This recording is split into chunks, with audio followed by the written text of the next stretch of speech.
Hello students. So in the last lecture we are talking about the entities. So there are 5 entities that are available in the XML. So we have for and, less than, greater than, quotation and apostrophe. So these are the basically entities that are available. So these entities can be used in places where they are not absolutely required. So these are the only predefined entities in XML. Okay. So we are later use these entities in different examples.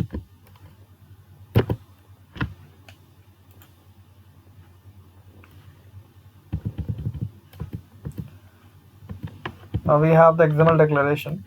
So the XML declaration will look like this. That is the XML version you have to define, then encoding scheme. So basically there are two types of encoding scheme, UTF-8 and UTF-16. Okay, standalone, that is yes. So suppose if you have defined that is standalone, yes, that means it will tell that there is a separate that is there is a separate DTD or not. Okay, so if it is standalone, that means there is no separate DTD. That way you have defined DTD inside this XML document. Okay. So regarding DTD, we have another lecture.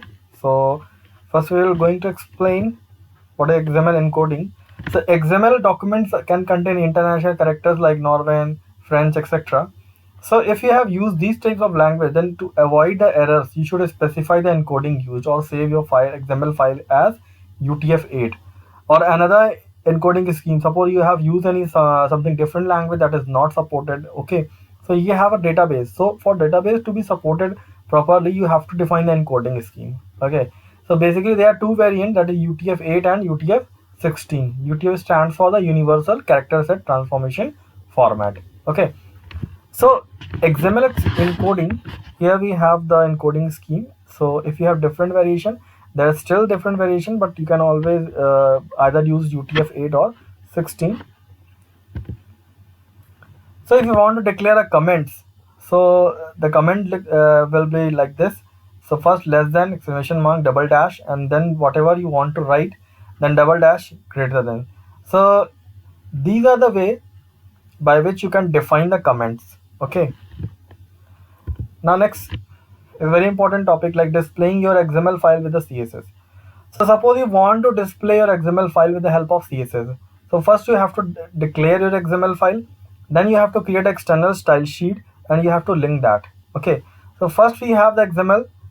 First the PI we will define that XML version and the encoding scheme. Then you have to define the XML style sheet, and in type you have to define the text oblique CSS, and then hyperreference. In hyperreference you have to provide the link of the CSS file. Then you have the XML file. So for this XML file we have to write the particular syntax, we have to write the particular rule for the CSS. Okay, so the rule for the CSS we have to define. Let's have an example. So here we have an CSS file as well as the XML file. So let's first open this. So I have already declared the XML version equals to 1.0. You can save this file with the help with the name.xml. As this is an XML file, so you have to save it with the .xml extension. So I have saved my file with the help with the name ak.xml. Okay, here you can see that this is ak.xml. Now here we have defined the version. If you want to define the encoding scheme, you can define here, or if you don't want to define, it's okay. So here we have the XML style sheet, then type equals to text oblique CSS. In hyperreference you have to provide a link of the CSS file. So the link of the CSS file is ak.css. So you can see that I have already created the file ak.css also. So here we have, and we have also defined the rules here also. Okay, so first we will define the root element. So root element is student underscore db. As you know that there is only one root element, so I have declared the student db. Next we have defined the student tag, and inside this we have name.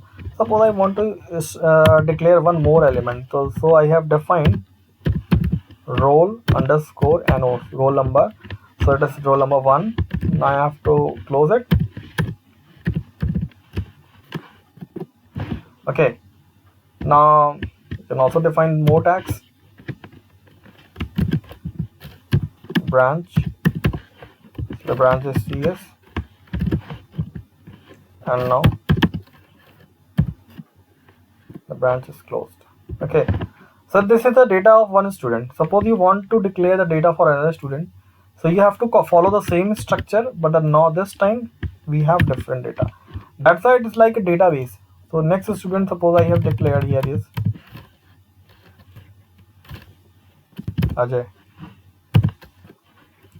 and the roll number is 2, and the branch is IT. Now we have the student tag closed. Suppose I want to declare another structure. So I have defined one more data. So this time this is Shashank, roll number 3, and branch is IT.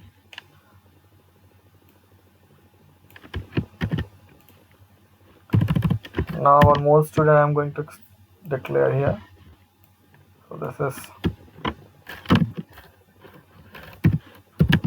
Devkant, roll number is 4, branch is IT, and here I want to change the branch also IT. Okay, so now this is my database, consists of 4 students: Abhishek, Ajay, Shashank, and Devkant. Okay, now the root element is closed. That is student underscore db. Now suppose if I have not written this line, that means I have not declared the CSS in this particular file. So let's see the output. What is the output of that?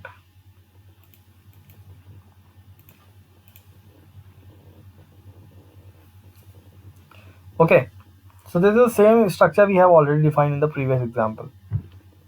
Now I am going to connect this file with the CSS.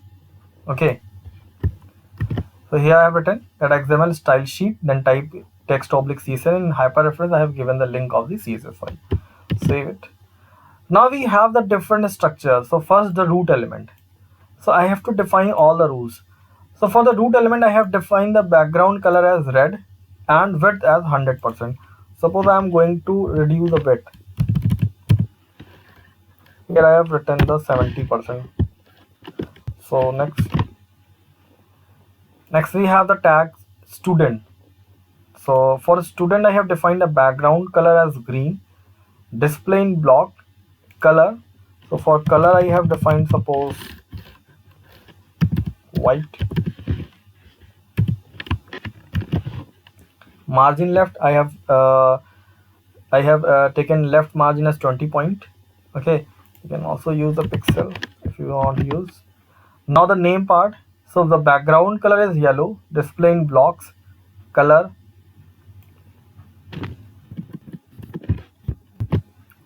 again white. Now this time I have taken the margin as 40 pixel and the width as, suppose this time I have taken the width as 90 pixel. Okay,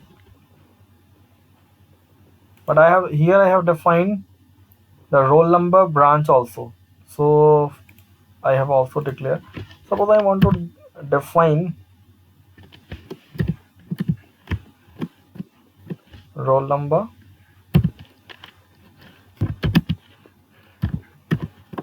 branch.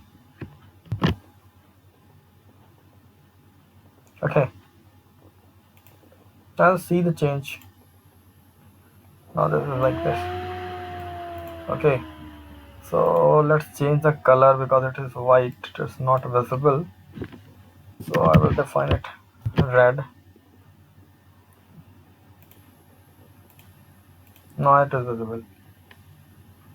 So you see that with the help of CSS we can change the display. Okay, you can change the designing also, red, green. So green part is extend to this.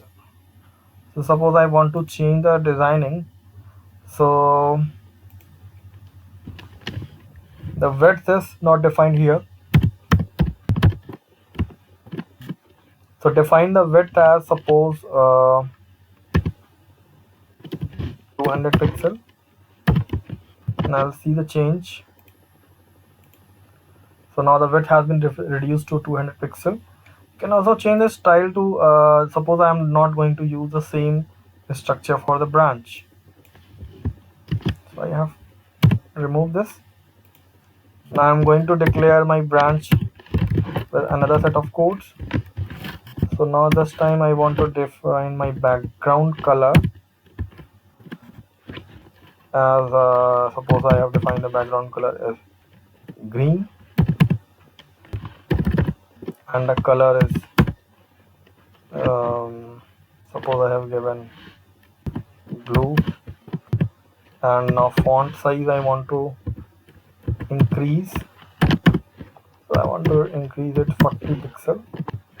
Now see that what is the changes. Now, here we have the IT in very bold. Okay, you can also change the font of these tags also.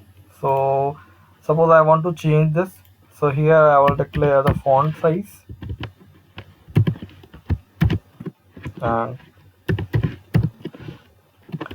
50 pixel. Now see the size has been reduced, increased, and if you want to fit in this particular frame, you can also increase the width. Okay, so this in this way we can have the CSS file and the XML. So if you want the structure, you want to display the data. So if you want to add some data, then you can very easily add this, and it will reflect in this web page. So it is a very easily you can change, update the particular web page, and the data is now data and the designing is now separated. Okay, so this is the beauty of the connection of the CSS file and the XML file. In this way you can display your CSS, you can display your XML with the help of CSS. Okay, so in the next I am going to tell you some more concepts on XML. Okay, thank you.